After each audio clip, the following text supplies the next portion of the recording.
গর্জন শোনা যায়। রাজকুমার পেছন ফিরে তাকায়। না, আমি রাজপুত্র, ভয় পেলে আমার চলবে না।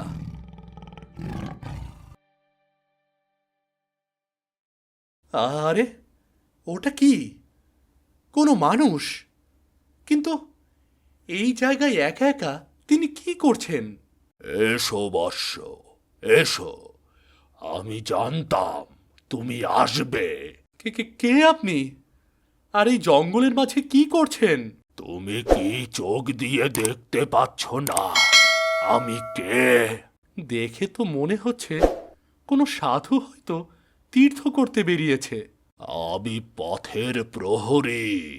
সাধুর কথার দিকে খুব একটা নজর না দিয়ে রাজকুমার পাশে থাকা লাল বর্ণের ঘোড়াটার দিকে নজর দিল।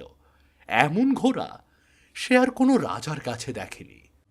ঘোড়া দেখে রাজকুমারের মনে একটা বুদ্ধি এলো। সে সাধুর থেকে ঘোড়াটা চেয়ে বসল। বলছি, আপনি এই জঙ্গলের মাঝে হয়তো আমার জন্যই বসে আছেন। দেখুন না, আমি বিপদে পড়েছি, আর সেই মুহূর্তেই আমি আপনাকে পেলাম। কি বলবে? সোজাসুজি বলো। বলছি, যদি আপনার এই ঘোড়াটা আমাকে দিতেন, তাহলে আমি আমার মা বাবাকে ফিরিয়ে আনতে পারতাম। এই ঘোড়া তোকে আমি দিতে পারি, তবে মনে রাখিস এর সঙ্গে আরো পাবি 3টি বর। বর? কিসের বর? 3টি ইচ্ছা পূরণের ক্ষমতা। তবে প্রতিটি ব্যবহার করবি গভীর বিবেচনা করে, নয়তো মহা বিপদে পড়বি। ঠিক আছে, আমি প্রস্তুত। আমার মা বাবাকে যে করেই হোক ফিরে আনতে হবেই আমাকে। এবার সাধুর থেকে